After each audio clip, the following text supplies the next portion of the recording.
Good afternoon, dear all coconut lovers. Yesterday's session was so good that I bet you all must be eagerly waiting for today's lecture, I think. पहिला आपला टप्पा आज आता दुसऱ्या टप्प्यातलं दुसरं lecture आहे आपलं. पहिला टप्पा होता तो गार्डनिंग आणि फार्मिंग असा होता. त्यात coconut plantation, varieties of coconut, त्याच्यानंतर aftercare, maintenance, fertilisers, nutrients, insecticides, pesticides and everything about it. त्याच्यातलं जे गार्डनिंग आणि फार्मिंग साठी लागतं ते सगळी इन्फॉर्मेशन आपल्याला त्या पहिल्या टप्प्यात मिळाली होती. त्याच्यात पण दुसऱ्या टप्प्यात आलो झाल्यानंतर मग त्याची हेल्थ आणि न्यूट्रिशनल व्हॅल्यू. त्या हेल्थ आणि न्यूट्रिशनल व्हॅल्यू ह्या दुसऱ्या टप्प्याचे कालपासून आपली लेक्चर्स चालू झाली. त्यातलं पहिलं होतं डॉक्टर मणिकांतन सर यांचं, आणि त्यात त्यांनी value addition and processing of coconut, त्याच्यात हार्वेस्टिंगच्या मेथड्स आणि त्यानंतरच्या पुढचे जे सगळे टप्पे आहेत ते इतके सुंदर दाखवले काल की ती मशिनरी, त्याचं वर्किंग, मॅन्युअली करायच्या पण वेगळ्या वेगळ्या म्हणजे मॅन्युअल करता येतील अशी काही उपकरणं त्यांच्याकडे होती. आणि म्हणजे खरोखर मला असं वाटत नाही की आपल्यातल्या पण कुणाला माहिती असतील, पण एवढे पदार्थ आणि प्रॉडक्ट बनवू शकतात. इन्फॉर्मेटिव्ह सेशन होतं कालचं. मला माहिती आहे की कालचं सेशन बघितल्यानंतर ज्यांच्याकडे नारळाच्या बागा आहेत त्यांनी केरळचे प्लॅन आखलेले आहेत, आणि ज्यांच्याकडे नाही आहेत त्यांनी बागा आता त्यांच्याकडे अगदी नारळाची झाड आहेत ना किंवा अर्धा आहेत अशी आहेत, तर त्यांनी ठरवलेलं असणार आहे की आपण एक एक पदार्थ आता करून बघूया आपल्याकडे जे काही 100-200 नारळ येतील त्याच्यातून. आणि हेच काय म्हणता येईल, यश, सक्सेस म्हणता येईल. कारण क्लब मध्ये सुद्धा ज्यांच्या ज्यांच्या बाल्कनी किंवा टेरेस मध्ये बागा आहेत त्यांनी सुद्धा आता ड्रम घेऊन त्याच्यामध्ये ड्राफ्टची क्वालिटी जी काय आहे त्याची व्हरायटी त्याची लागवड करायची ठरवलेली आहे. खूप जणींच्या अशा चर्चा आता रंगायला सुरुवात झाली आहे. आता धनश्री मॅम पण म्हणाल्या ज्यांचे ज्यांचे प्लॉट्स आहेत ते आता लोक विचार करायला लागले की हा एक 8-10 कोकोनटची झाडं, नारळाची झाडं तरी आपण लावायची. नारळाकडे बघायचा दृष्टिकोन आपला या सेशन्सनी बदलून टाकलाय. आता तर श्रावण, सणवार सगळीकडे जिथे जिथे नारळ, सुपारी दिसते, आधी आपण ते कॅज्युअली बघायचो, पण आता ना असा एक वेगळा भाव दाटून येतो. म्हणजे इतकं रिस्पेक्ट वाटतो त्या फळाबद्दल, आणि काय माहिती इतकं आपण त्याच्याबद्दल आता जाणून घेतोय. असो, चढक्या भाजणीसारखी आपली ही सेशन रंगत जाणार आहेत आणि नक्कीच एक उंची म्हणतात तसे हा उत्सव 100% गाठणार आहे.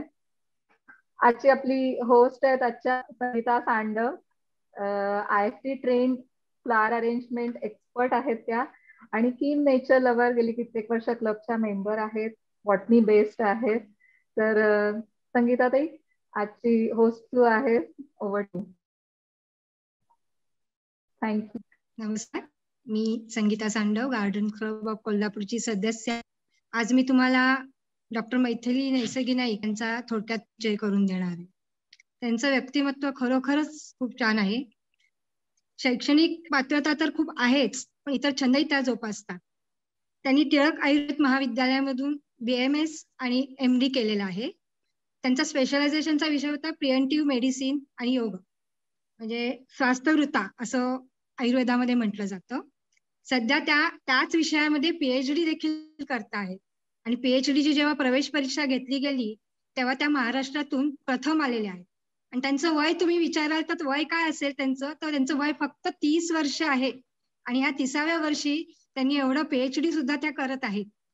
हे PhD तर त्यांनी केली, आयुर्वेदामध्ये त्यांचा अभ्यास आहेच, पण त्या संस्कृत मध्ये MA झालेले आहेत. संस्कृत भाषेचा जसा अभ्यास आहे तसंच त्यात त्यांना जर्मन भाषा सुद्धा अवगत आहे, जर्मन भाषेचा सुद्धा त्या अभ्यासक आहेत. संस्कृत, जर्मन ह्या भाषा त्यांच्या क्षेत्रामध्ये त्यांनी बरीच पारितोषिकं सुद्धा मिळवलेली आहेत.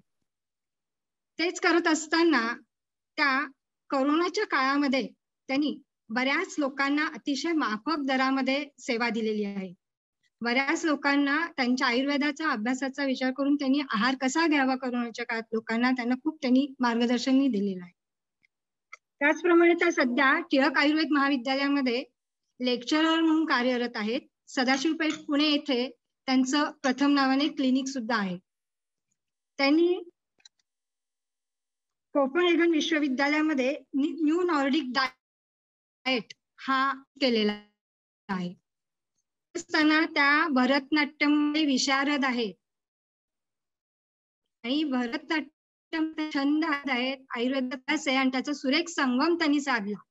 त्यांनी त्यांचा एक प्रोजेक्ट केला की खोबरेल तेलाचा वापर किंवा त्याचा उपयोग ह्या ज्या कलाकार आहेत त्यांच्या पायांसाठी कसा होईल हा त्याचा त्यांनी अभ्यास केलेला आहे. अशा प्रकारे आयुर्वेद आणि हे आयुर्वेद आहार याचं ते सतत सगळ्यांना मार्गदर्शन करतात. तर मला असं वाटतं की आज खूप आपल्याला चांगल्या व्याख्याता मिळालेल्या आहेत, त्याचा तुम्हाला नक्कीच लाभ होईल. मैथिली आल्यात का?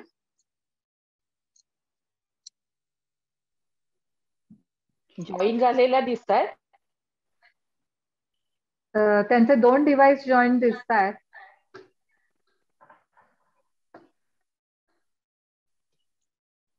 एक हे आहे ऑडिओ ऑन केलाय त्यांनी. नमस्कार. आल्या. नमस्ते. सगळ्यात सुरुवातीला मी आपल्या सगळ्यांची माफी मागते की आपल्या ठराविक वेळेच्या पुढे मला इथे थोडासा पावसामुळे टेक्निकल एरर आला, पण तरीही मी सगळ्यांची पुन्हा माफी मागते की आपला प्रोग्राम सुरू करायला या सगळ्या टेक्निकल गोष्टींमुळे माझ्यामुळे उशीर झालाय.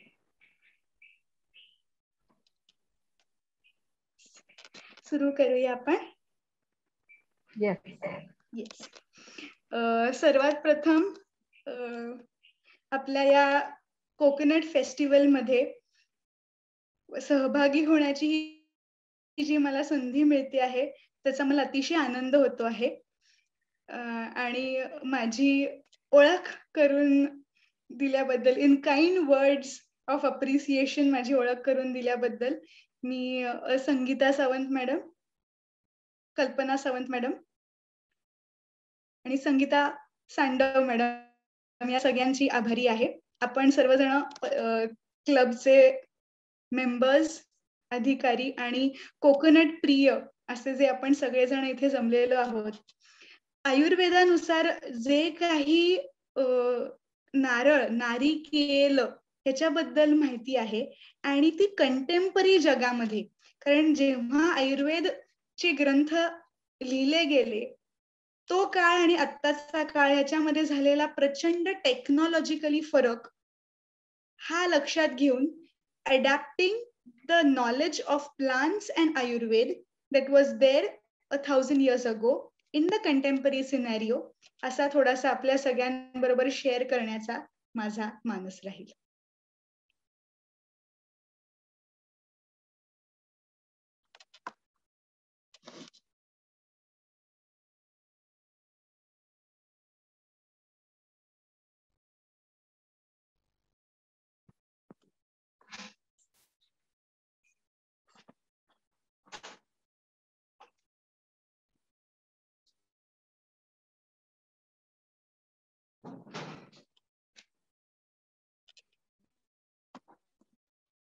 स्क्रीन दिसतो आहे का? Is my screen visible? Yes आहे, फक्त फुल कर. Yes, visible. Yes. Full.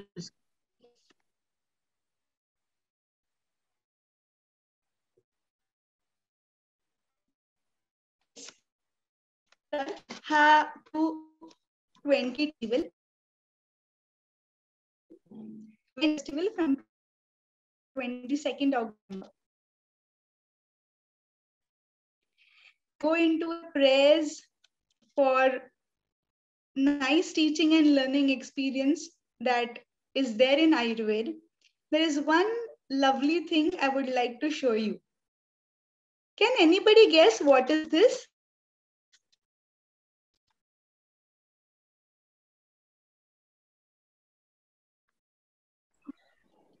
Is it a cake? Okay, let's take all the ideas, then we will discuss. One, we got pudding. Second, we got cake. Third, any other? Coconut jelly. Coconut jelly.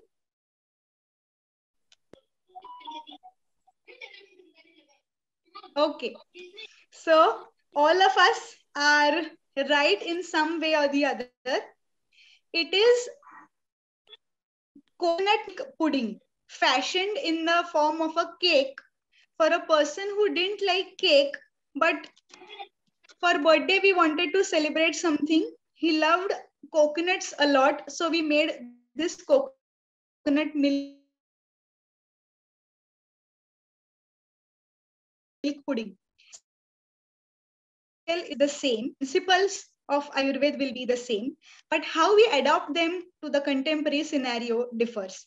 We will discuss about this pudding when we are taking lecture demonstration. Here it was just to show how the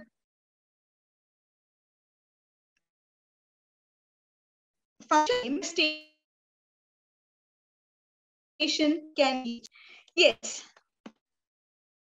Before we to see the shlok, authentic idea, the station with a small prayer. गुणकर्मयोः भिवन्दितायास्मै भावमिश्राय मे नमः. In this shlok, we prayed to Bhava Mishra, the author of the text Bhava Prakash Samhita, the Nighantu part of which speaks about various plants and herbs. In Ayurveda Compendia, we have Charaka Samhita, Ashtanga Hruday, and Ashtanga Sangraha, which form the Bruhatrayi, the three main big treatises. And there are many smaller versions called the Laghutrayi, of which Bhav Prakash is one Samhita. As we have dictionaries, as we have thesaurus, where we get the synonyms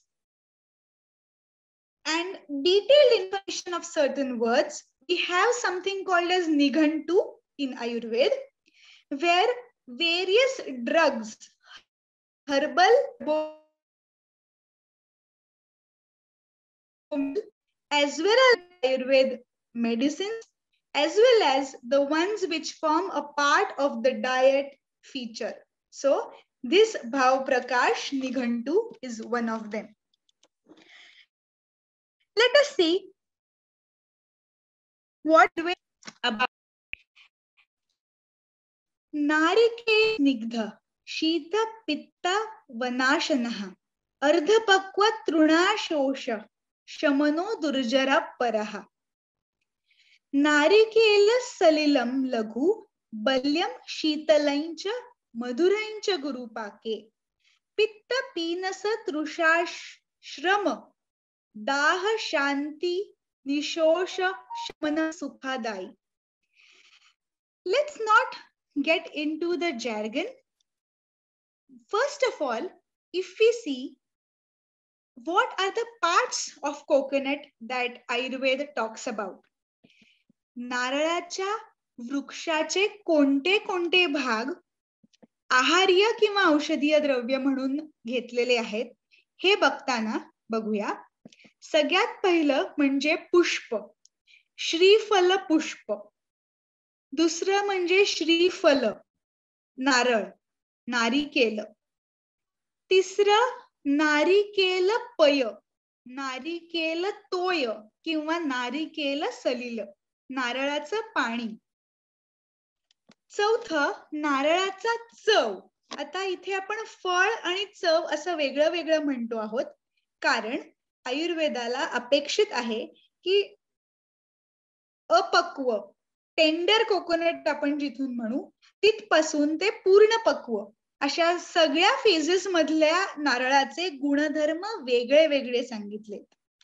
This will help us to disperse many myths about coconut that we have.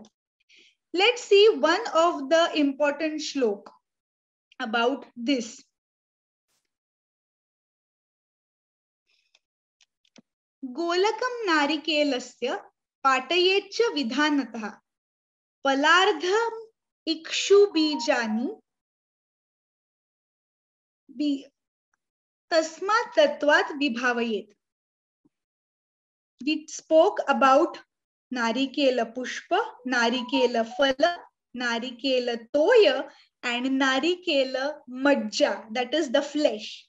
This shlok that we spoke about is about preparing a medicine wherein the entire coconut is used by filling salt and other medicines inside it and roasting the entire coconut on fire. This shows the wide range of products about coconut that are going to be used. Coming back to the shlok that we were discussing, what are the gunadharma? What are the properties of narikela according to Ayurveda? It is heavy. Heavy in the sense it takes time to digest. It is snigdha, it is uncoatus. मऊ, मुलायम, शरीराला आर्द्रता आणि स्निग्धता देणारं, शीत, थंडावा देणारं. याच्यानंतर महत्वाचे दोन भाग आहेत. एक म्हणजे नारळाची stage, at which stage it is harvested from the tree matters when we are talking about the gunadharma.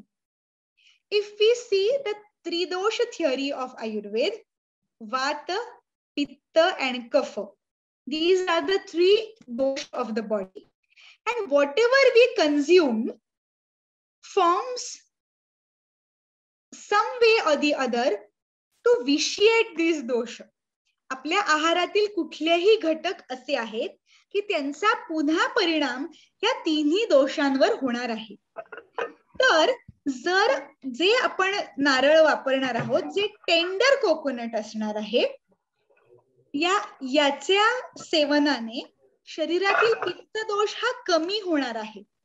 जसा जसा नारळ पुढे पुढे पक्व होत जातो तसा त्याच्यामुळे पित्त वाढण्याची शक्यता आहे. त्याचं आता आपण एक उदाहरण बघूया. नारळाचा चव जी आपण शहाळा प्याल्यानंतरचा जो मलईचा भाग असतो, त्याच्यानंतर सेकंड म्हणजे आपण नारळ फोडून जो खोतो तो, आणि तिसरं म्हणजे आपलं कोरडं वाळवलेलं खोबरं. या तिन्हीत जर बघितलं आपण तर टेक्स्चर वाईज फरक आहे, चवीने फरक आहे आणि गुणधर्माने अर्थात फरक आहे. आता जेव्हा आपण डेमॉन्स्ट्रेशन भागात बघू, या तिन्हीचे आपण वर्णन बघणार आहोत. तिन्ही पासून बनवलेले पदार्थ शरीराच्या कुठल्या कुठल्या अवस्थेमध्ये, ऋतूच्या कुठल्या कुठल्या अवस्थेमध्ये हितकारी आहेत याच्याबद्दल जाणून घेणार आहोत. त्यामुळे जर आपण बघायला गेलो तर अति प्रमाणात कोरडं खोबरं आपण एखाद्या मसाल्यामध्ये वापरलं, एखाद्या स्वीट मध्ये वापरलं तर ते पचायला जड होतं, ऍसिडिटी होण्याची शक्यता दाट असते. मात्र अगदी कोळी फ्लेश, अगदी कोळी मलाई जेव्हा वापरली जाते ती पटकन पचू शकते आणि वाढवलेलं पित्त कमी होतं. या दोन्ही मध्ये तारतम्यता ह्या गोष्टीला अनन्यसाधारण महत्व आहे.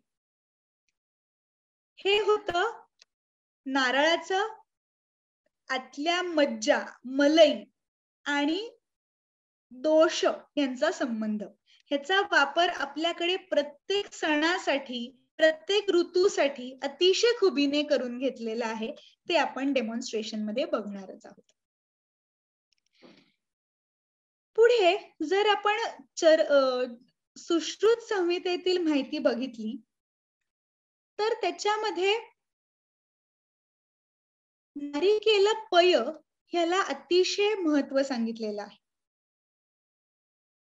बल मांस प्रद नृत्य बृहण बस्ती शोधन असं सांगितलेलं आहे. म्हणजे काय?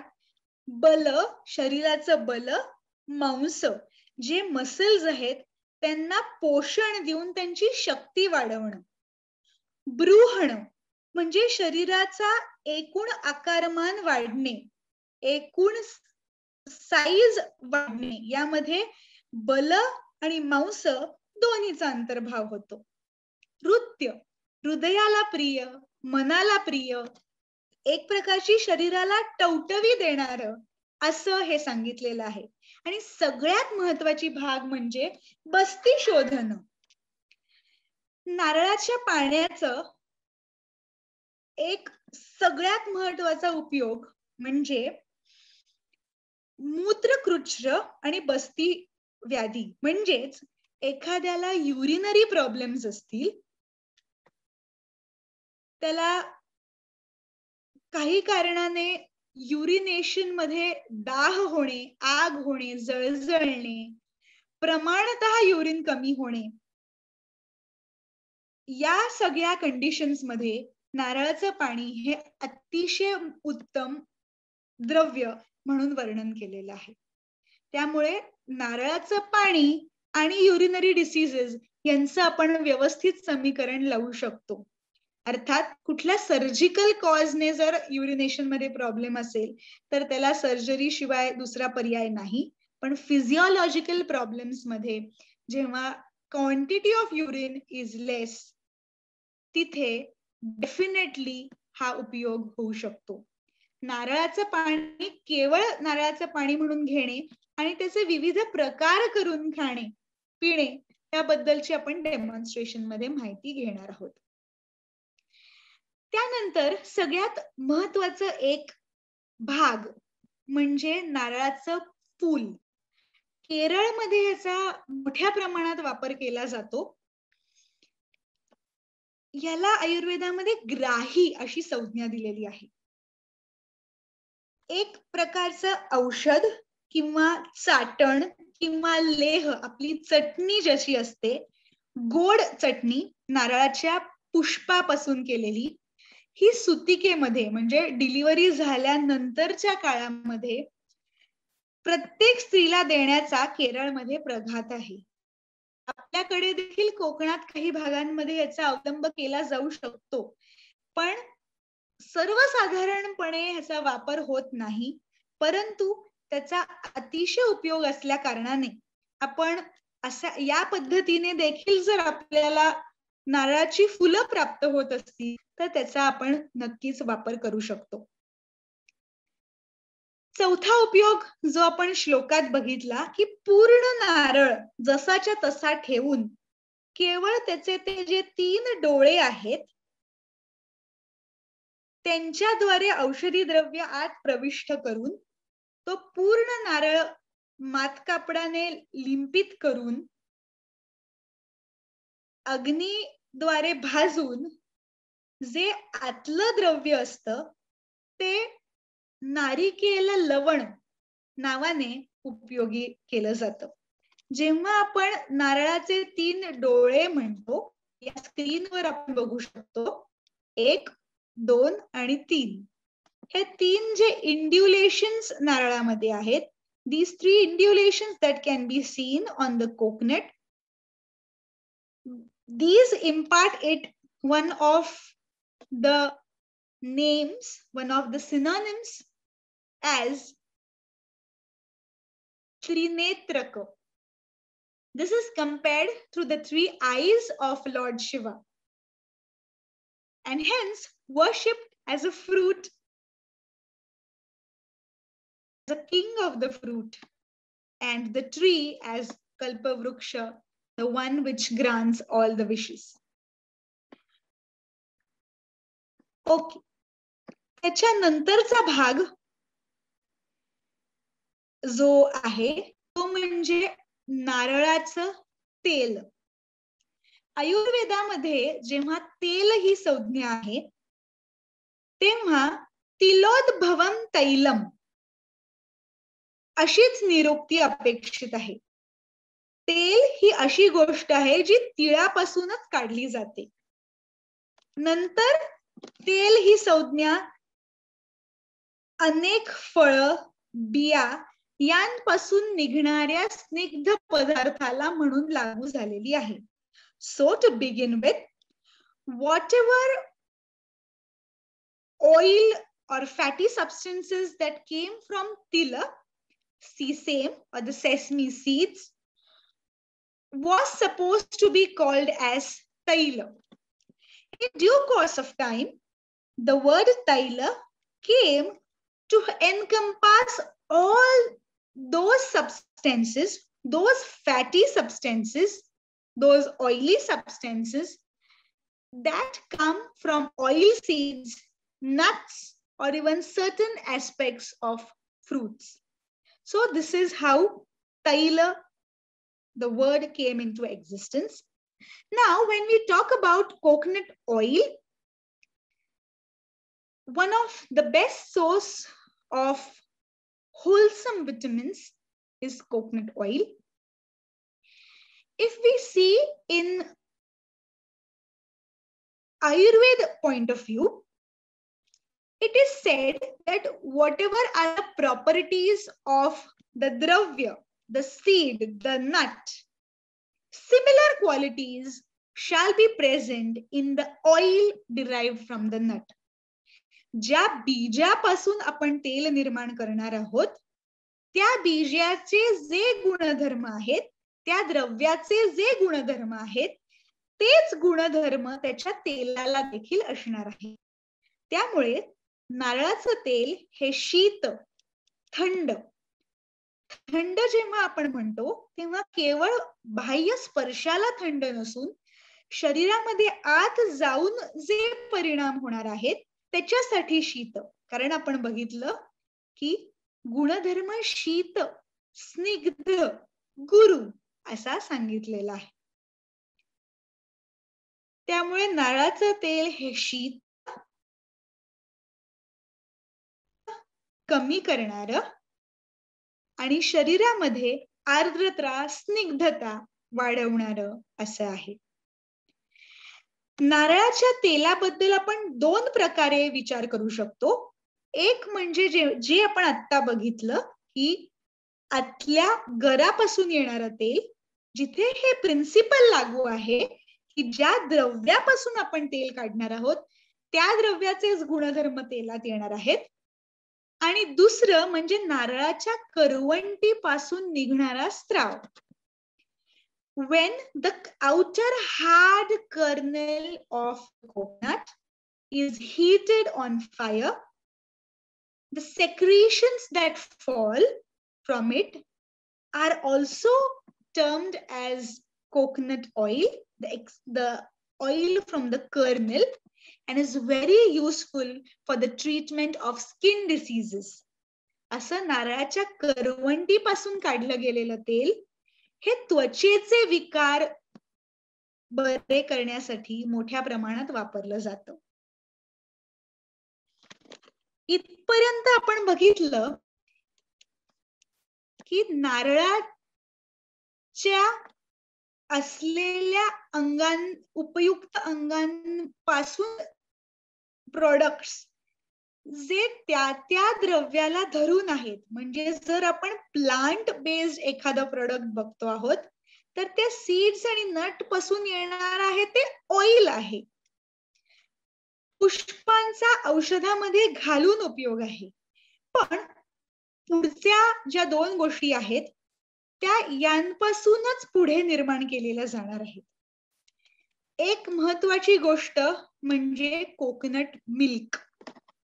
आयुर्वेदामध्ये जे दुग्ध वर्ग वर्णन केलेलं आहे चरक संहितेमध्ये 8 प्रकारची दूध वर्णन केलेली आहेत. तिथे कोणत्याही प्रकारे नारिकेल पेय असा उल्लेख होत नाही.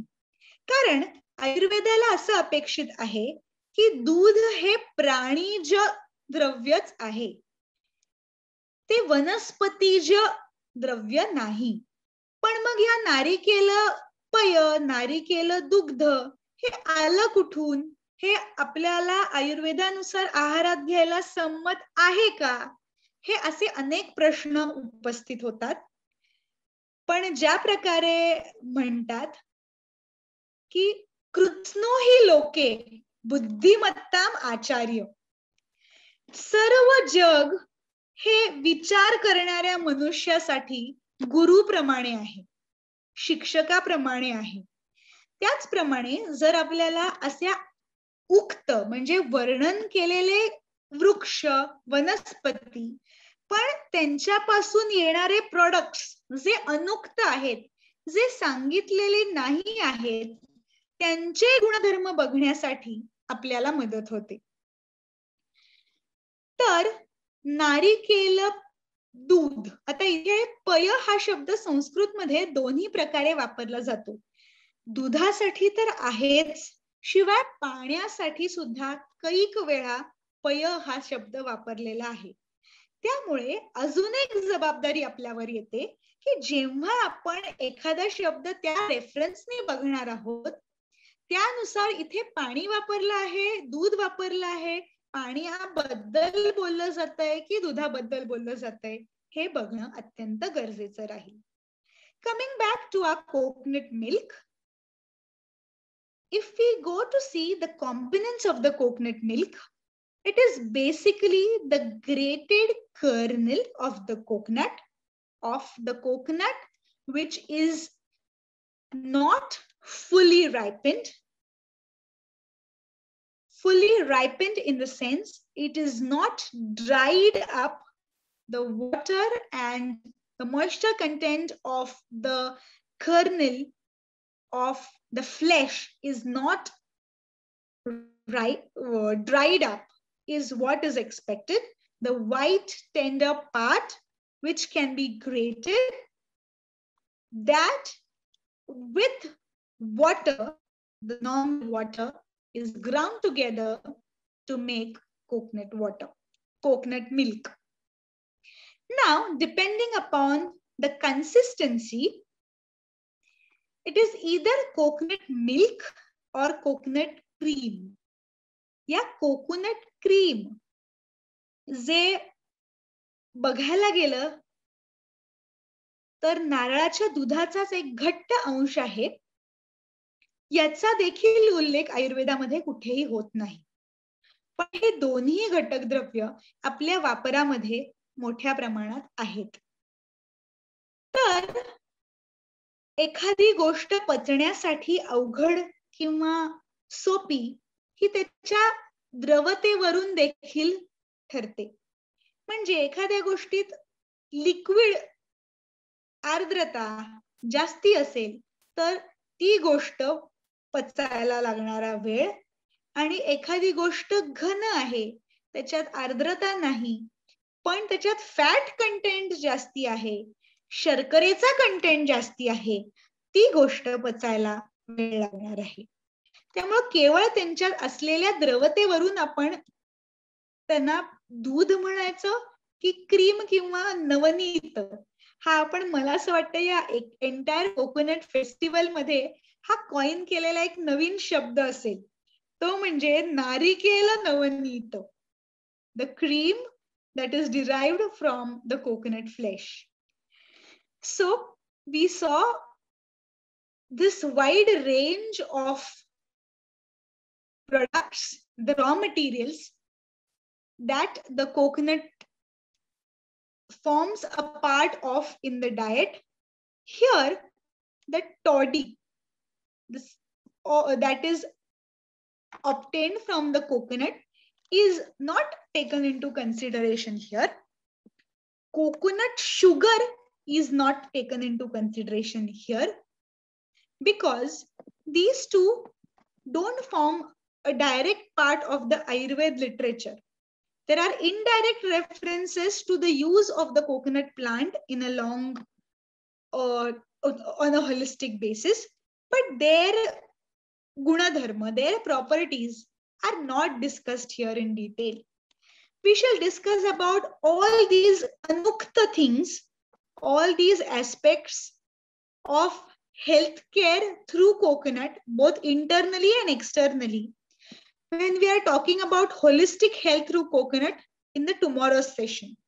Today's session will sound a little technical for the terminologies regarding coconut, but it is worthwhile to dig into the ancient treatises and get some small lovely insights into the knowledge of coconut that was there thousands of years ago. I would like to bring it to the notice of all the enthusiastic participants present here. I intend to take a small fun quiz on various aspects of coconut through Ayurveda at the end of tomorrow's session.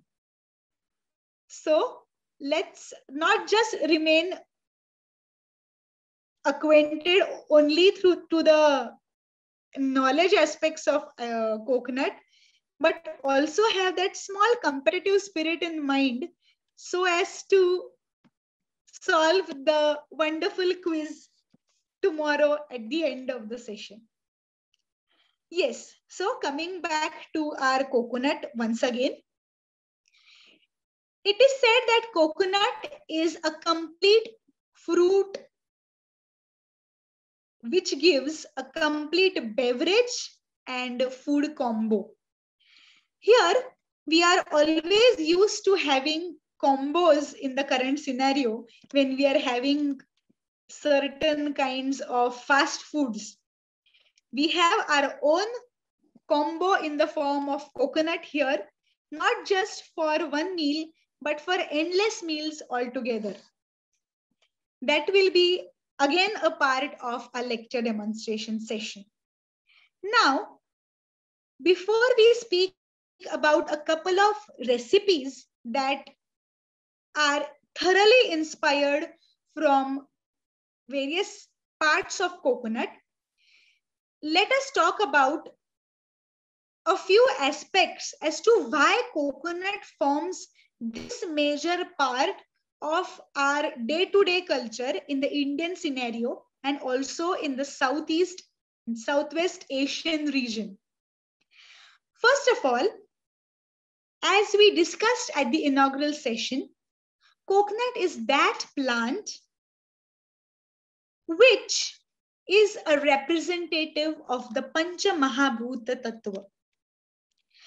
In Ayurveda, one has to know this theory of Pancha Mahabhuta to venture into various aspects of life, illness, prevention of illness, and treatment of diseases. That is, everything in this world is made up of 5 basic elements. That is the Prithvi, Aap, Tej, Vayu, and Akash. Prithvi is that part which is hard, firm, solid. So the entire outer structure of the coconut is hard and solid. This is the manifestation of the Prithvi Tattva. Apa Tattva is something that is wet, liquid, soft, and slippery to touch. In the coconut, this Apa Tattva is represented by the inside white fleshy part. Teja Tattva, if we go to see, there are many changes that occur in the life cycle of a coconut. Any change and transformation is the manifestation of the Teja Tattva. Vayu Tattva is something that is moving, that can bring about the movement. In the coconut, the size increases, the quantity of water and the quantity of flesh change in their ratio. This is the manifestation of the Vayu Tattva. And Akasha Tattva. Here, Akasha Tattva is manifested by the word called as Apratighato, by something having void, a huge open space. So the inside of the coconut, which is a huge open space in which the flesh, the water and all inhabit, is the representation of the Akasha Tattva. So this coconut teaches us to pay heed to the Pancha Mahabhuta Tattva. And if we go to see the spiritual journey of a person, it is always from outside to inside. बाहेरील स्थूल गोष्टींपासून आतील सूक्ष्म गोष्टींपर्यंतचा प्रवास. म्हणजे जर योगशास्त्राच्या बाबतीत आपण बघायला गेलो तर बाहेरील आसन आदी शरीराला सौष्ठव देणाऱ्या गोष्टींपासून अंतरंग मनातील विचार शांत होणे, सृष्टीकर्त्याशी एकरूप होण्याचा विचार समजणे, पटणे, अवलंबात येण्यासाठीचे प्रयत्न, हा आतील सूक्ष्मतेचा representative आहे. So coconut is again a representative of going from the gross, the big, to the tiny and subtle. This range of coconut is explained to all of us. The important another aspect about the use of coconut in the day-to-day life, be it for food, be it for gifting. We'll be talking about coconut for gifting. The thought process, the tradition of gifting each other coconuts that is prevalent in India in almost every community in tomorrow's session. So another important aspect of coconut, which can be explained through Ayurveda, is the Lokapurusha Samya Siddhanta, which means whatever is there outside in the outside world has some kind of representation in the body, or whatever happens in a certain way in the outside world will help to benefit it for in the body as well. One example about this is the fruits of the coconut come at the higher level of the tree. Murdha sthani. Murdha is the head. Shirasthani. So one has to go all the way towards the superior height of the coconut in order to get the fruit.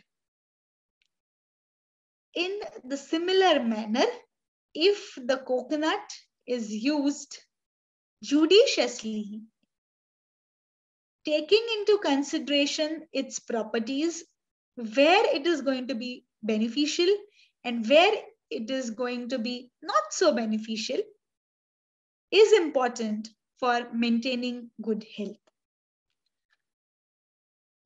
Another aspect about the socio-economic aspect of the coconut, which is very important from the health aspect as well, is why is coconut chosen as this fruit?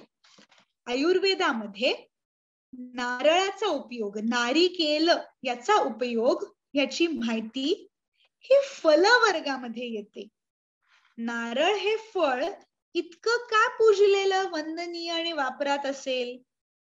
कारण त्याचं एक महत्वाचं कारण हे आहे की वर्षभर येणारं प्राप्त होणारं फळ आणि टिकण्यास त्याची शेल्फ लाईफ टिकणे हे नारळाच्या बाबतीत जास्ती आहे. त्याचप्रमाणे नारळ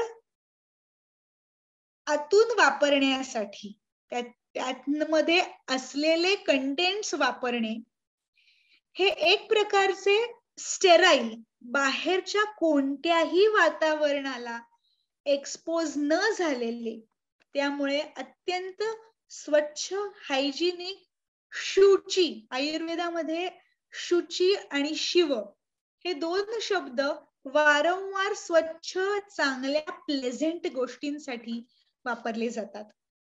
त्यामध्ये नारळातील पदार्थ, आत प्राप्त होणारे जल आणि मज्जा, the coconut water and the coconut flesh हे आहेत.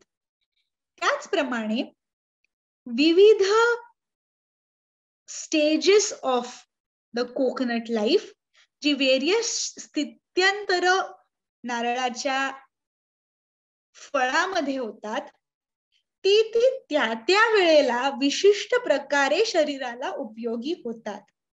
त्यामुळे जरी आयुर्वेदामध्ये आमलकी आणि द्राक्षा म्हणजेच आवळा आणि काळ्या मनुका या 2 फळांना अतिशय महत्वाचं स्थान आहे, त्याच्या बरोबरीने स्थान हे नारळाला आहे. पण जे 3 मुद्दे आता आपण नारळाच्या अवेलेबिलिटी बद्दल, त्याच्या वापराबद्दल बोललो, त्यामुळे नारळ हा या सगळ्यांच्या वर मूर्धन्य स्थानी जाऊन बसला आहे. आपण जर आयुर्वेदाच्या लोकांशी बोललात तर आम्ही कोणती फळं खाऊ नियमितपणे, त्यामध्ये डाळिंब, द्राक्षा म्हणजे मनुका आणि आवळा यांची गणना होते. त्याचबरोबर नारळ हा विविध अंगाने वापरण्यासाठी उपयुक्त असा वर्णन केलेला आहे. ही झाली नारळाबद्दलची आयुर्वेदीय दृष्टिकोनातून माहिती. या सगळ्यामध्ये एक श्लोक मी इथे आपणा सर्वांसमोर सांगू इच्छिते. तो म्हणजे नित्यम हिताहार विहार सेवी समीक्षकारी विषयेषु असक्ता दाता समसत्य पर क्षमावान आप्तोपसेवी च भवत्य रोगः. यामध्ये कोण निरोगी ह्याचं वर्णन केलेलं आहे. अशी व्यक्ती निरोगी आहे जो नेहमी हितकर आहार विहार घेतो, नेहमी विचारपूर्वक बोलतो, दुसऱ्याला उचलून गोष्टी देण्याची इच्छा आहे, दातृत्व आहे, दुसऱ्याच्या झालेल्या चुकांवर न चिडता माफ करण्याची वृत्ती आहे, कायम सत्य वाचन, सत्यपणे वागण्याचा प्रयत्न आहे, आपल्यापेक्षा वयाने वृद्ध या लोकांना मानाने मोठे, या लोकांना ज्ञानाने मोठे, या लोकांना आदर देणे, त्यांच्या चांगल्या गोष्टी अनुकरण करून घेणे यासाठी प्रयत्नशील आहे. अशा व्यक्ती हा नेहमी निरोगी राहतो. मला असं वाटतं आपलं हे जे नारळाचं झाड हे जे आहे, हे आपल्याला आपल्याला कोणत्याही सराउंडिंग्स मध्ये ठेवलं तरी आपल्या मधील आतील गोडवा, आतील सिन्सिअरिटी कायम ठेवून दुसऱ्याला मदत करणे, त्याच्यासाठी काही काम करणे, यासाठी प्रवृत्त करण्यासाठी हे काम करतो. याच बरोबर 2 महत्वाच्या टेक्निकल आयुर्वेदीय गोष्टींची माहिती आपण इथे घेऊन एक गमतीशीर कोकोनट सॉन्ग ऐकून आपण लेक्चर डेमॉन्स्ट्रेशनला सुरुवात करणार आहोत. आयुर्वेदामध्ये जे 12 आहार्य वर्ग सांगितलेले आहेत, शुकधान्य, शमीधान्य, मांस, शाक, फलाश्रयान, यामध्ये फलवर्ग हा एक महत्वाचा आहार्य वर्ग आहे. आहार्य वर्ग म्हणत असताना group of ingredients having some similar qualities but having some definite traits of their own असे ग्रुप केलेले आहेत. त्यामध्ये नारळाचं वर्णन हे फलवर्गात आहे. आणि जेव्हा नारळ वापरला जातो, वेगळे वेगळे प्रकार षड्रसात्मक गोष्टींची एकत्रित करून वापरणे अपेक्षित आहे. म्हणजेच एखादा आहार परिपूर्ण होण्यासाठी जे 6ही रस अपेक्षित आहेत, जे पुढील प्रमाणे मधुर, आम्ल, लवण, कटू, तिक्त, कषाय या 6ही रसांचं एकत्रितकरण आणि या सिक्वेन्सनी त्यांचा आहारामध्ये समावेश हा अपेक्षित आहे. आपण आतापर्यंत आयुर्वेदाचे जे 3-4 सिद्धांत बघितले, जे अत्यंत सोप्या पद्धतीने आपण समजून घेतले, ते असे: going from gross subtle to gross big to small and subtle things gives you insights into the subject. The second one is that जे बाहेर पृथ्वीमध्ये नेचरमध्ये बघायला मिळतं, तेच ते सगळं शरीरामध्ये परिणामकारक असणार आहे. आहार घेताना हे जे थर्ड प्रिन्सिपल आहे, कायम षड रसांचा विचार करणं आणि या पद्धतीने आहाराचं सेवन करणं गरजेचं आहे. जेव्हा आपण षडरस असे म्हणतो, ते म्हणजे 6 चवी, ज्या चवीचं अन्न खाण्यात येतं, केवळ चव ही जिभेपुरते मर्यादित नसून त्या चवीच्या गुणधर्मांमुळे शरीरात जे विविध प्रकार आणि परिणाम घडतात यांच्याबद्दल माहिती असणं त्या रस या शब्दाने अपेक्षित आहे. So just to give in a gist, coconut is that versatile fruit which can be used when it is very tender to it being dry and hard. This was the first aspect. Second aspect, considering the 3 dosha avastha, each avastha there is some kind and quantity of coconut which can be used in combination with certain other drugs, herbs, to prepare those formulations which are useful for that condition. Third, coconut is an important aspect of the food, not just medicine. As we call it, the nutraceuticals in these days, coconut forms the base of many main course items of food and nutraceuticals. Just we need to know which is to be used when. And the last principle is not just about the physical benefits of coconut, but the emotional and the thought-provoking aspects of being ready to help and serve somebody else and not just remain centered to ourselves. Whatever may be the situation outside, to be calm, unfazed and cool and work towards the goals. This is what coconut gives us.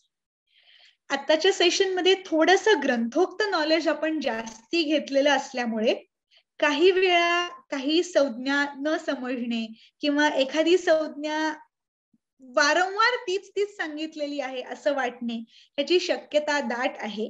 पण जर आपल्याला ग्रंथांमधलं थोडंसं knowledge मिळालं तर आपण त्याचा वापर हा वेगवेगळ्या पद्धतीने पुढे करणार असल्यामुळे आपण चरक संहिता, सुश्रुत संहिता, भावप्रकाश या सगळ्यांमधनं नारळाची माहिती घेऊन त्याचा वेगवेगळ्या प्रकारे विस्तार हा बघितला. आता मला जे एक छोटं लेक्चर डेमॉन्स्ट्रेशन मधला डेमॉन्स्ट्रेशन पार्ट घ्यायचा आहे, ते मी कॅमेराचा अँगल सेट करेपर्यंत एक फनी कोकोनट रिलेटेड गाणं जे अख्ख्या जगात लहान मुलांपासून मोठ्या व्यक्तींपर्यंत आवडू शकतं असं आहे, तर त्याचा आस्वाद घ्यावा. ते प्ले करण्यात येईल. तोपर्यंत आपली डेमॉन्स्ट्रेशनची तयारी झालेली असेल. त्यामुळे मी या स्क्रीनवरून आपली एक काही मिनिटांसाठी रजा घेते आणि आपल्याला त्या गाण्याचा रेफरन्स देते.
Is the voice visible?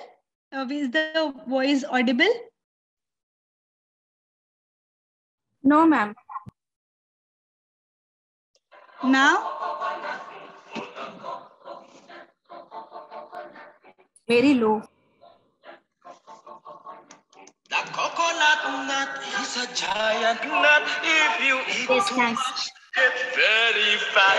Now the coconut nut is a big nut, but this delicious nut is not a nut.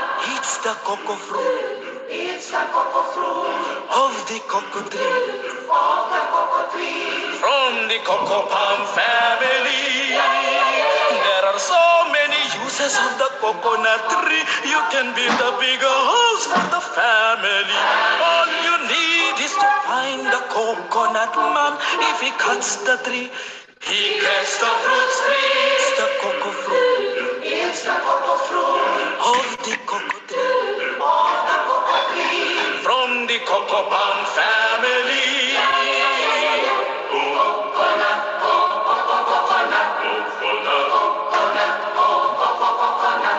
The coconut bark for the kitchen floor. If you save some of it, you can build a door. Now the coconut trunk, do not throw this junk. If you save some of it, you'll have a second floor. The coconut wood is very good. It can stand 20 years if you pray it would. Now the coconut root, to tell you the truth, you can throw it or use it as firewood. The coconut leaves good shade it gives for the roof, for the walls, up against the eaves. Now the coconut fruit, say my relatives, make good cannonballs up against the tree. It's the cocoa fruit. It's the cocoa fruit of the cocoa tree. From the cocoa palm family.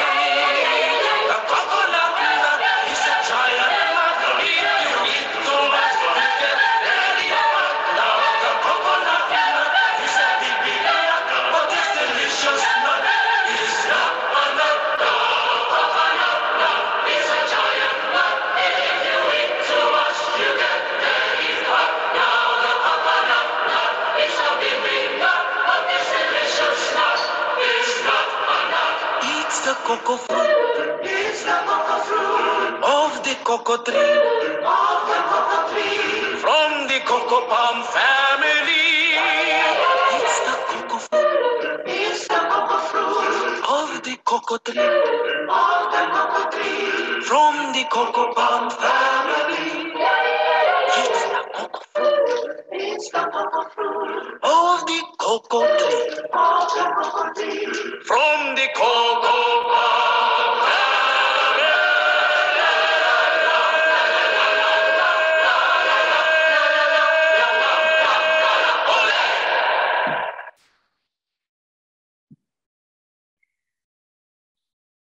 Resale sarees and earth profits. Was the song enjoyable?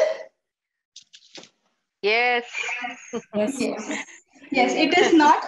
We always think that there is a lot of literature about coconut and these plants in our Indian culture and tradition, but this is from those regions of the world other than India where a lot of discussion about coconut happens. And as we see, as we are celebrating this coconut festival, it is not just in Indian subcontinent that we have it, but also as a part of Asia Pacific region.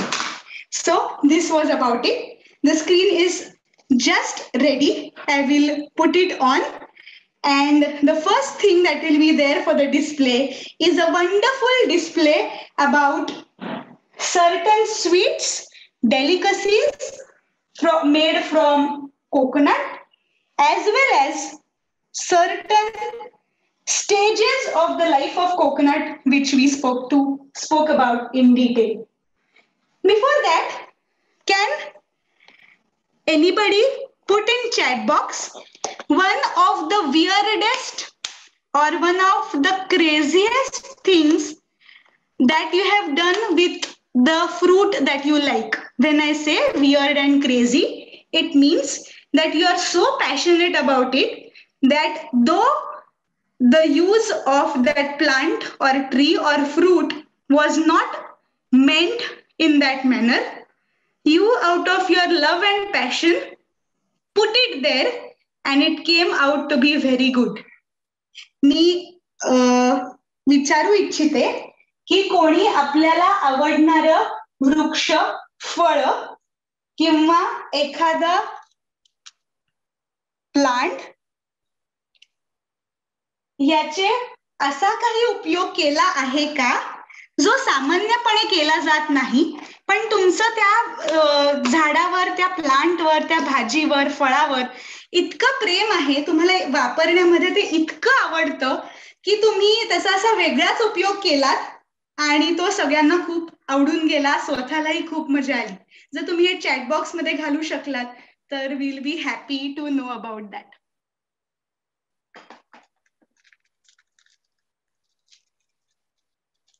Anybody?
Anybody who would like to tell us as well?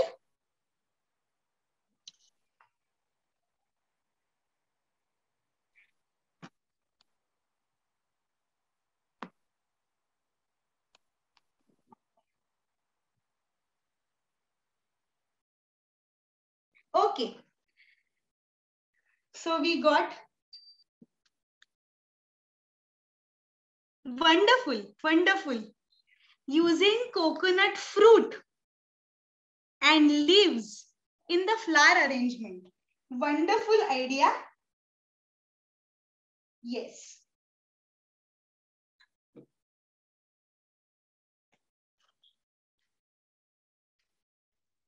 Hello, ma'am. It's not coconut, it's kokum. Coconut also can be used in flower arrangement.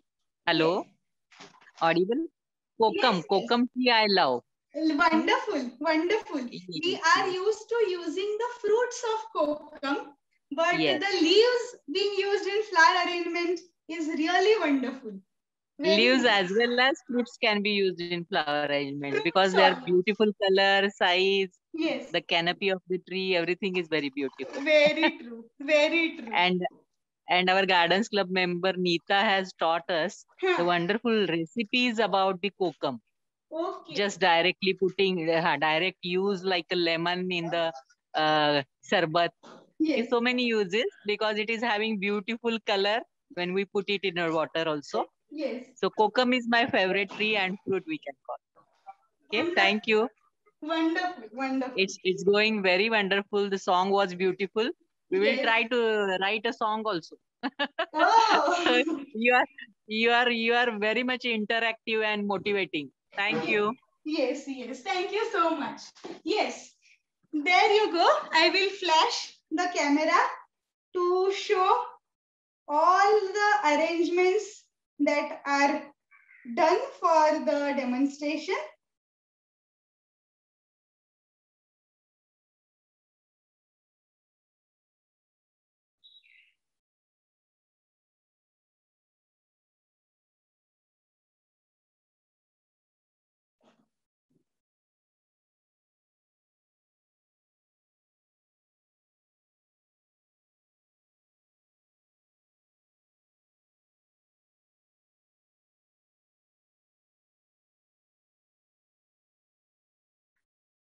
Is this visible?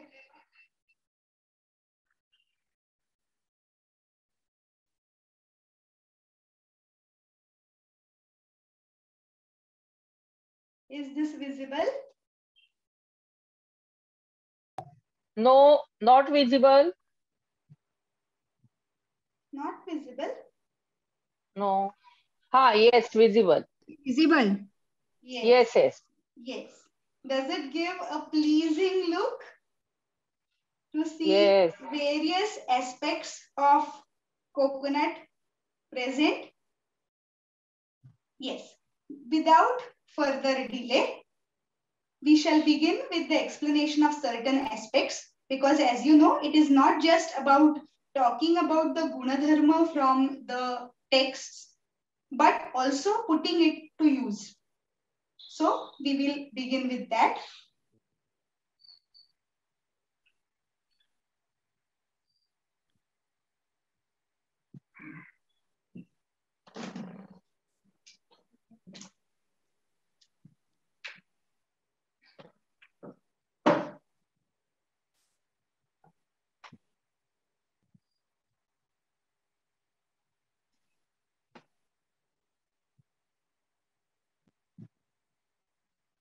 Yes. At the onset, there are people waiting in the waiting room.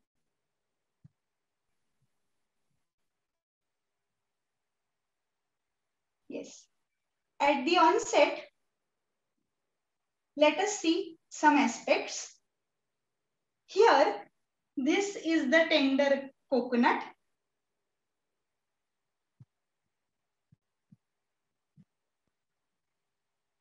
The tiny coconut. Madam, video is not visible. Video not visible? Yes, visible. Visible. But it is not in the first screen. Mallar.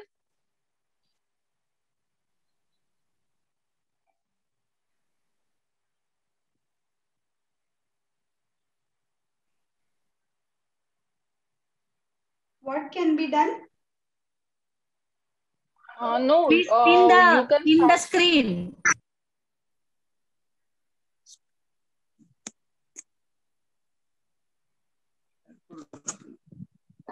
Malhar join आता तरी दिसत नाहीये, पण ठीक आहे ना, एका छोट्या स्क्रीन मध्ये छोट्या ह्याच्यात आपल्याला दिसतोय, मेन स्क्रीनला छोट्या दिसत स्क्रीनला नाहीये. दिसतोय, मेन स्क्रीनला नाहीये. ओके फाईन, त्यांनी क्लोजअप घेतायत मॅम. मी मल्हार माझा जॉईन झाला की लगेच पिन सांगू करा, त्याला. पिन करा. मी माझा व्हिडिओ म्हणून करते. एकच मिनिट. एकच Ma'am, minute. you can double click on the smaller window. Yes. Is it fine now? Is this fine? Okay, it is visible, but only we see very small screen. Okay, not on the main screen. Okay, let it be. You start it. Yes, fun. Yes. Ma'am ज्यांना दिसत नाहीये ना, ज्यांना small screen मध्ये दिसतंय ना, त्यांनी त्याच्यावर डबल क्लिक केलं की नाही की ते वाईड स्क्रीन होतीये. येस झाली, डबल क्लिक केलं. Yes thank you. मला आता ते स्मॉल स्क्रीन मध्ये पण दिसत नाहीये, कुठेच नाहीये व्हिडिओ. कशामुळे असेल ते? नाही, तुम्ही स्क्रीन जरा तुमची स्क्रोल करून बघा कुठं दिसतोय तो. स्क्रोल करा, स्क्रीन जरा पुढे करा. आहे. ठीक आहे, मिळालं. मिळालं. ओके, डबल क्लिक करा फक्त तिथं स्क्रीनवर. Okay, got it. येस. तर सगळ्यात सुरुवात होते ही आपल्या छोट्याशा फळापासून. पुढे हा नारळ थोडा वाढू लागतो आणि असा बनतो. यामध्ये नारळ हा जो ठेवलेला आहे ते देखील नारळापासून बनवलेला आहे. त्यानंतर येतो हा पूर्णपणे मोठा झालेला पण पूर्णपणे पक्व नसलेला असा नारळ. त्यानंतर येतो छान गोड पाणी आणि अशी मऊ असलेली आतली मलई असलेला नारळ. त्यानंतर त्याला अजून ठेवलं, अजून तो जर पक्व झाला तर त्याची परिणती होते अशा नारळामध्ये, ज्यातलं आतलं पाणी हे वाळलेलं आहे. तोच जर आपण बाहेर काढला तर तो नारळ फोडून पुन्हा आतला गर वाळवला तर तयार होतं ते असं खोबरं. कोवळं असलेलं डावीकडे बघतो आहोत आपण, आणि हे वाळलेलं खोबरं हे असं आहे. यामध्ये आपण आता बघितलं ही व्हेरियस स्थित्यांतर, various transformation of the same coconut that happens. जर आपण मगाशी बोललो त्याप्रमाणे पित्त कमी करणारं कोवळं असा जो गर आहे तो म्हणजे या नारळाचा गर ज्याच्यात पाणी आहे. आणि असं खोबरं हे जे मोठ्या प्रमाणात जर असं कोरडं वाळवलेलं खोबरं आपण वापरलं तर मात्र पित्ताचा त्रास होणे ही गोष्ट होऊ शकते. त्यामुळे आपण गुणधर्म कसे बदलतात हे बघितलं. त्यानंतरची गोष्ट आपण बघणार आहोत ते म्हणजे शहाळं, नारळाचं पाणी. नारळाचं पाणी जे आपण बघितलं की बस्ती शोधन म्हणजे जेव्हा युरिनरी ट्रॅक्ट संबंधी जे व्याधी आहेत त्यामध्ये उपयोगी येतं. आपण असं बोललो की यापासून व्हेरियस फॉर्म्युलेशन्स कॅन बी डन. तर त्यातलं 2 गमतीशीर गोष्टी आहेत. एक म्हणजे कोकोनट वॉटर क्यूब्स. हा थायलंड आणि इंडोनेशियामध्ये केला जाणारा केक वजा पदार्थ. आणि आयुर्वेदानुसार एक पेय सांगितलेलं आहे. सातूचं पीठ, साखर आणि नारळाचं पाणी यांचं कॉम्बिनेशन हे तात्काळ श्रम घालवणे म्हणजे थकवा घालवणे आणि शक्ती देणे यासाठी उपयुक्त आहेत. तर काय नारळाचं पाणी, सातूचं पीठ, सातू म्हणजे बार्ले, यव यांचं पीठ आणि साखर यांचं कॉम्बिनेशन, याच्यामध्ये आपण चवीपुरती वेलदोड्याची पूड देखील घालू शकतो, पण याने तात्काळ शक्ती येते आणि थकवा कमी होतो. We can compare this to the energy drinks, the instant energy boosters that may be availed of. हे झालं नारळाच्या पाण्याबद्दल. त्यानंतर एक महत्वाचा पदार्थ नारळाच्या प्रेझेन्स मध्ये होतो, ते म्हणजे पंचखाद्य. या पंचखाद्यामध्ये खोबरं हा एक अत्यंत महत्वाचा घटक आहे आणि पंचखाद्यात जी स्निग्धता, जो तेलांश अपेक्षित आहे, त्याचा महत्वाचा वाटा हा नारळ म्हणजेच खोबरं, कोरडं खोबरं यातनं येतो. यापासून आपण एक पदार्थ बनवू शकतो, ती म्हणजे पंचखाद्य smoothie. Instead of using some ingredients like synthetic protein, whey proteins, or mixed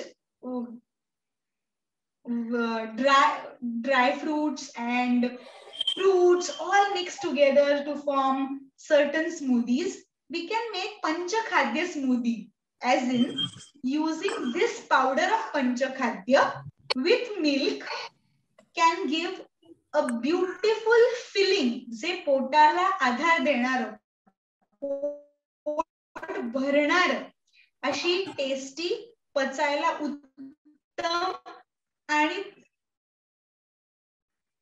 चवीला छान अशी स्मूदी ही बनवता येते. दुसरं वर्जन म्हणजे आपण जी खीर करतो, पंचखीर. त्याच्यानंतर दुसरा पदार्थ या नारळापासून, नारळाच्या चवापासून बनतो, तो म्हणजे हा नारळी भात. आपण सगळेच जण ह्याला चिरपरिचित आहात. जर आयुर्वेदाची डाएटची मांडणी बघितली तर मधुर, आम्ल, लवण, कटू, तिक्त, कषाय या सिक्वेन्स मध्ये जर आपण खाणार असो तर मेन कोर्स हा गोड पदार्थाचा असणं अपेक्षित आहे. डेझर्ट शेवटी खाणं अपेक्षित नाही. तर या न्यायाला, या प्रिन्सिपलला धरून काय होऊ शकतं, तर नारळी भात जो मेन कोर्स फूड म्हणून खाल्ला जातो, तो पुन्हा पित्त कमी करणार, कडकडून भूक जी लागलेली आहे तिचं शमन करणार आणि शरीराला बल देणार. पुढील पदार्थ याच अनुषंगाने जे येतात ते म्हणजे नारळाची वडी आणि नारळाचा लाडू. नारिकेल खंड पाक हा जो औषधी पदार्थ सांगितलेला आहे, त्याच रोजच्या खाण्याचं वर्जन म्हणून आपण नारळ, दूध, साखर आणि पुढची गोष्ट ऑप्शनल, ड्रायफ्रुट्स असतील, तूप वापरण्याचा प्रमाण वेगळं असेल, त्या गोष्टी होऊ शकतात. जे अतिश्रमाने दमलेले आहेत, अति कामाने ज्यांच्या शरीर हे थकून गेलेलं आहे, ज्याने एनर्जी लॉस झालेला आहे, अशांमध्ये नारळाची वडी आणि नारळाचा लाडू ह्याचा उपयोग उत्तम ठरतो. त्याच प्रमाणात केस चांगले होण्यासाठी देखील हा नारळ आणि साखर हे कॉम्बिनेशन उपयुक्त ठरतं. त्याच्यानंतर बघूया 2-3 गमतीशीर कलाकृती. सगळ्यात पहिल्यांदा म्हणजे आपली ही नारळाची करंजी. नारळाची करंजी ही देखील पचायला, भूक शमवायला अत्यंत चांगली, पण अति प्रमाणात खाल्ल्यास पित्त आणि कफ वाढवणारी आहे. आयुर्वेदामध्ये जो अग्र्य संग्रह सांगितलेला आहे, म्हणजेच कुठल्या गोष्टीसाठी एखादी गोष्ट बेस्ट, तर अति प्रमाणात खाल्ल्यास शष्कुली, कफ पित्त जननानाम अग्र्य सांगितले आहे. शष्कुली म्हणजे ही करंजी, ही प्रमाणात खाल्ल्यास कडकडून लागलेली भूक शमवून चांगल्या प्रकारे शरीराचं पोषण देते, पण अति प्रमाणात खाल्ल्यास अजीर्ण होऊन पित्त आणि कफ हे वाढतात. हे झालं या शष्कुलीचं. नंतर इथे आपण एक गमतीशीर प्रकार बघत आहात. हे आहे कोकोनट केक्सिकल. म्हणजे काय, तर हे बघायला वरून चॉकलेटचं दिसतं आणि आतमध्ये केक भरलेला असणं अपेक्षित आहे. पण इथे आपण ही जी नारळाची वडी, त्याचं सारण जे आहे ते आतमध्ये भरून केवळ थोड्या प्रमाणात कंटेम्पररी गोष्टी अडॉप्ट करण्यासाठी त्याला वरून चॉकलेटचं कव्हरिंग अशा प्रकारे नारळाचं डिझाईन केलेलं आहे. म्हणजे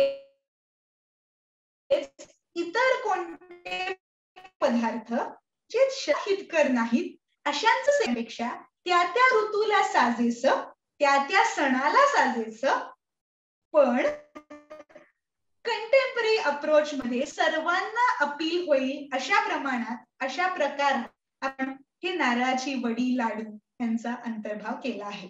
त्यानंतरचा एक शेवटचा पदार्थ म्हणजे ही नारळाची कचोरी.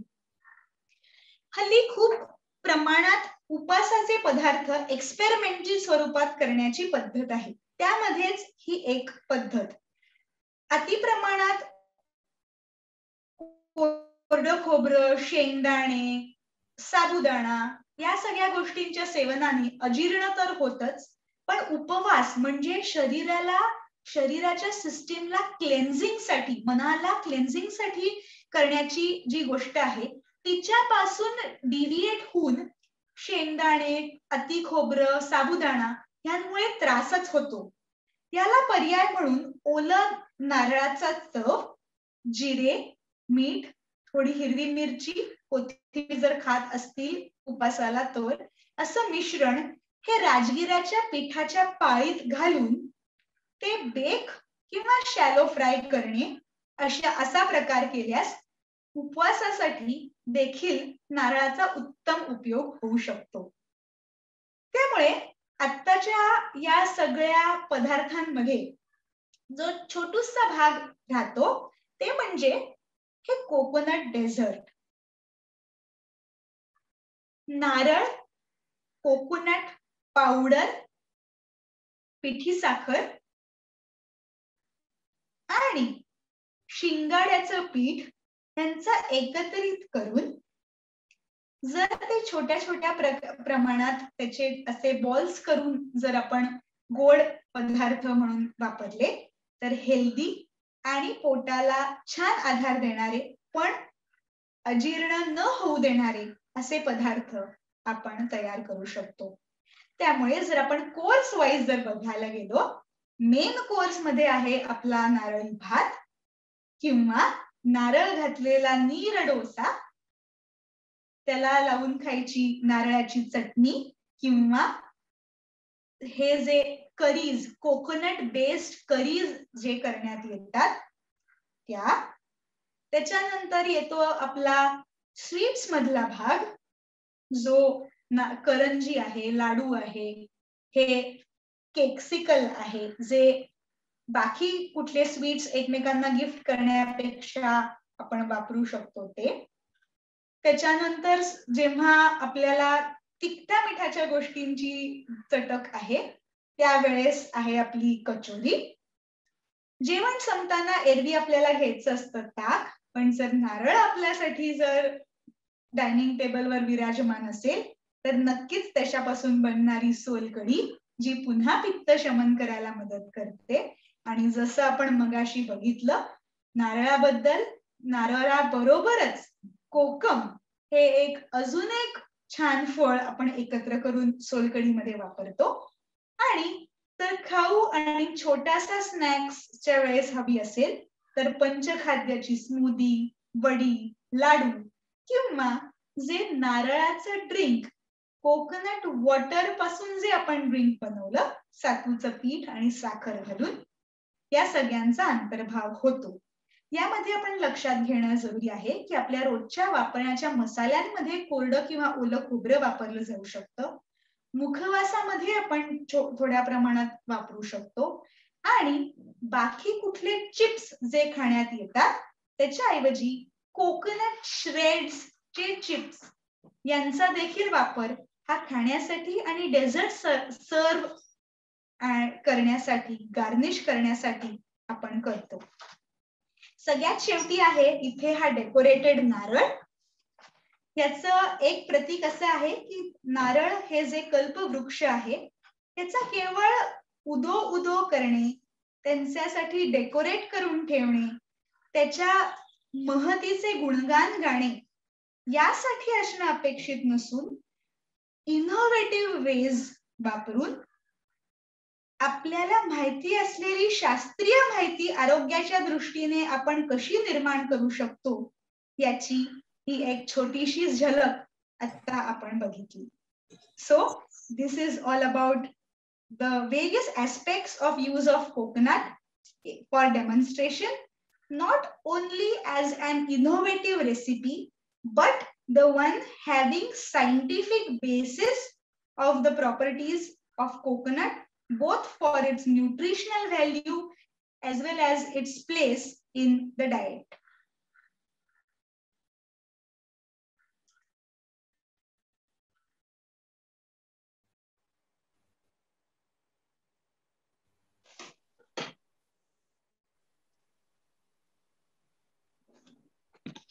So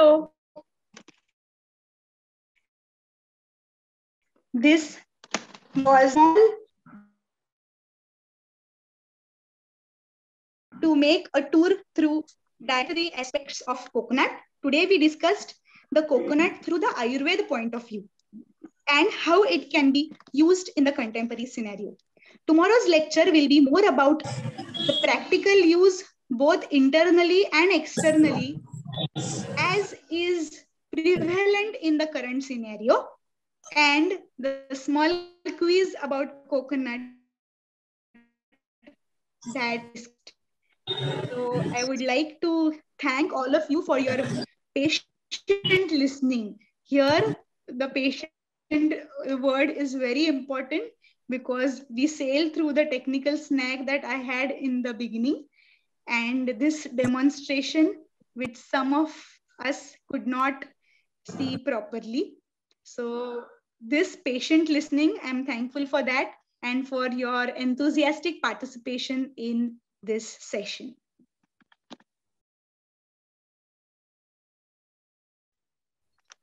मॅडम एक छोटा प्रश्न होता.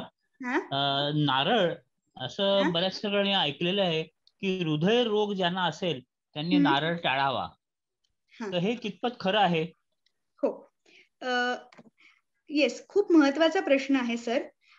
आपल्याकडे जेव्हा एखादी गोष्ट टाळावी, एखादी गोष्ट खावी हे सांगितलं जातं तेव्हा खाण्यापासून आपण सुरू करूया. एखादी गोष्ट आरोग्याला चांगली असं डिक्लेअर झालं की त्याचा इतक्या मोठ्या प्रमाणात अतिरेक होतो की त्याचे जे साईड इफेक्ट्स आहेत त्याच्याबद्दल बोलणं पूर्ण बंदच होऊन जातं किंवा लोक त्याचा विसर पडतो त्यांना.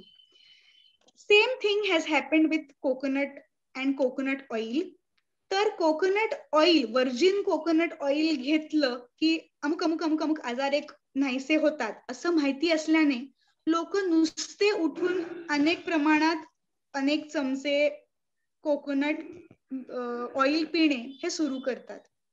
हे अतिशय चूक आहे, कारण आपल्या आहारामध्ये आपण ऑलरेडी तेल तूप घेत आहोत.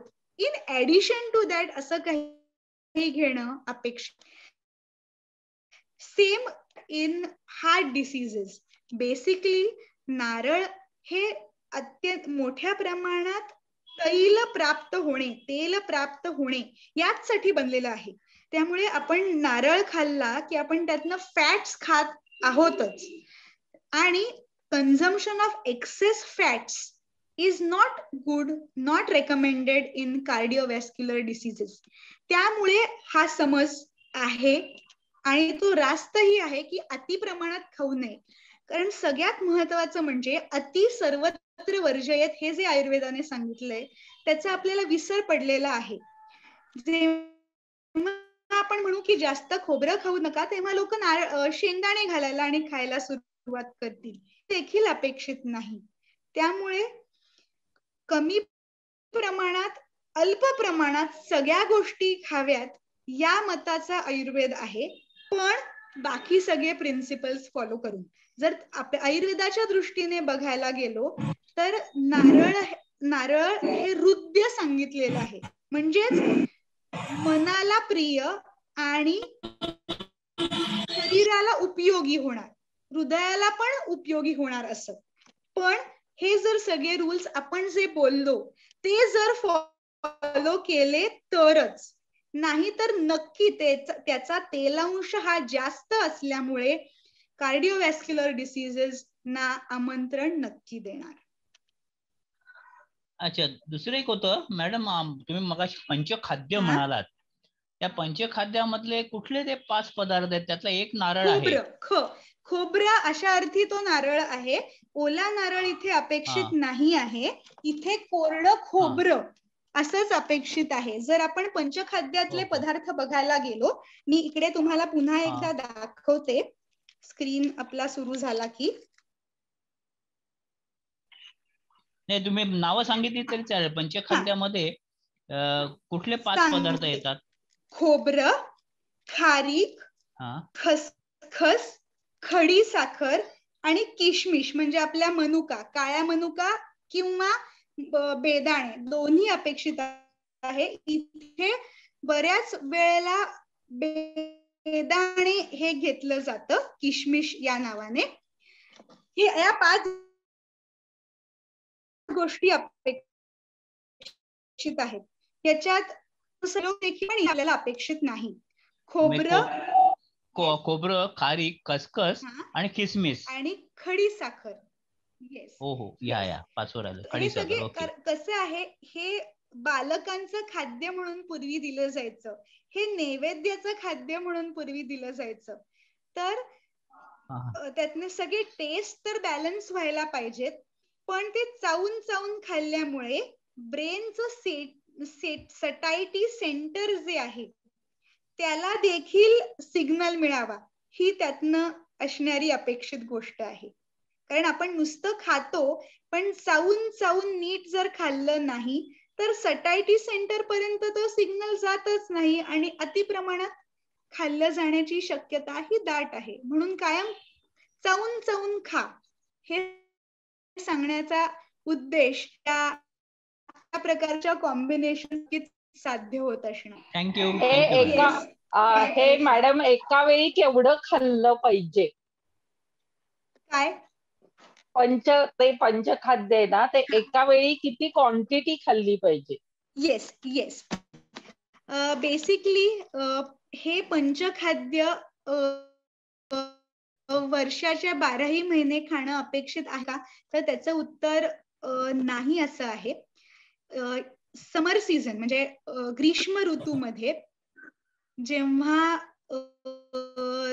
बाहेर उन्हाळा खूप आहे तेव्हा द्रव, सुपाच्य अशा गोष्टी अपेक्षित आहेत. त्यामुळे असं पावसाळा संपल्यावर आणि थंडीत हे जर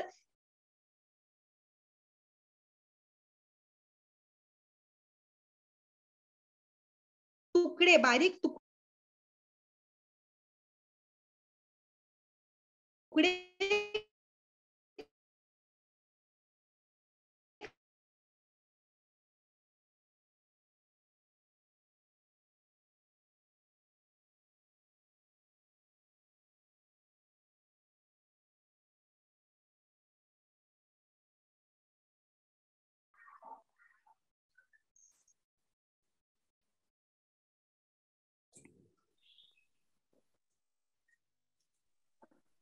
संगीता ताई,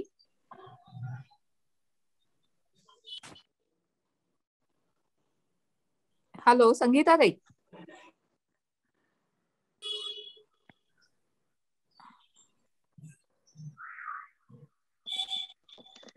पल्लवी तू घे. संगीता ताईची रेंजला काही प्रॉब्लेम आलाय का? अजून कोणाला काही प्रश्न आहेत का? आपल्या हेल्थ आणि न्यूट्रिशनल व्हॅल्यू बद्दल बऱ्याच गोष्टी मॅमनी क्लिअर केलेल्या आहेत आपल्याला. कुणाला काही आणखीन प्रश्न आहेत का? बहुतेक कुणाला काही प्रश्न नाही आहे.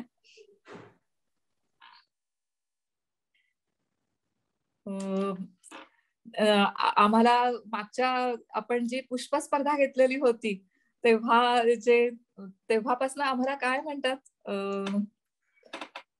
तुमचे आम्ही फॅन झालेलो आहोत आणि त्यातून तुमच्या एवढ्या सगळ्या काय काय म्हणजे भरतनाट्यम पासून बापरे बऱ्याच गोष्टी तुम्ही शिकलेला आहात. आणि माहित नाही पण प्रत्येक गोष्टीच्या डेप्थ मध्ये जाणं हा तुमचा स्वभाव दिसतोय.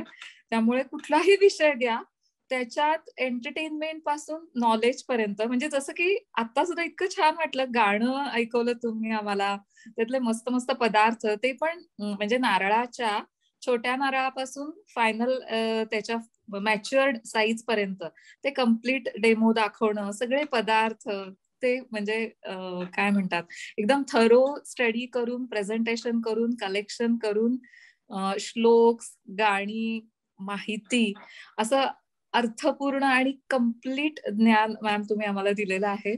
आम्ही प्रत्येक कार्यक्रम, आणि कसं होतं तुम्ही आम्हाला पुढच्या कार्यक्रमाचं इन्स्पिरेशन देतात ॲट कल्पना मॅम, आणि तुम्ही ज्यावेळी सांगता त्यावेळी कल्पना इतक्या डोक्यात घेतात ते की मला आठवतंय ज्यावेळी तुमचं आणि त्यांचं पहिल्यांदा बोलणं झालं, त्यांनी मला फोन केला होता की पल्लवी असं असं आपल्याला करायचंय, आणि त्यानंतर लिटरली आम्ही ऍग्रिकल्चर कॉलेजला सरांबरोबर एवढ्या मीटिंग्स केल्या आणि त्या तुमच्या कायम कम्युनिकेशन मध्ये होत्या.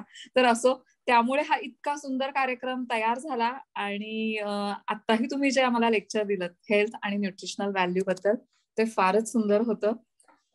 Thank you so much ma'am. आम्ही कायमच आपण आता कॉन्टॅक्ट मध्ये असणार आहे पुढच्या कार्यक्रमामध्ये. उद्याही मला वाटतं तुमचं सेशन आहे. हा, तर उद्या आपण भेटतोय. सर्वांना डिक्लेअर करते की उद्याही 3 वाजता मैथिली मॅमचंच लेक्चर आहे. आपण भेटूया नक्की. Thank you so much ma'am. उद्या आपण फक्त थोड्या लवकर जॉईन होऊया 2:45 ला आणि आपलं सगळं चेकिंग करूया. किंवा तुम्हाला जर आधी करायचं असेल तर आम्ही आधीही जॉईन होतो. झूम लिंक आपली सकाळी तयार झालेली असते, तर आमची टेक्निकल टीम आहे. आपण आधी चेक करूया आणि 3 ला जॉईन होऊया, तरीही चालेल. Thank you so much. Absolutely. It was a pleasure to be here आणि खूप छान वाटलं. आणि जरूर उद्या या सगळ्या टेक्निकल गोष्टींवर आपण ट्रान्सलेट करून मी आधीच जॉईन होण्याचा प्रयत्न. नक्की नक्की नक्की नक्की. Okay, thank you. कोकोनट डिस्प्ले अतिशय सुंदर झालेला. फूडचा आम्हाला फूड आयटम नवीन कळले. Thank you very much. त्याचा मी फोटो शेअर करते. फोटोही शेअर करते आपल्याकडे. नक्की. Okay, bye bye.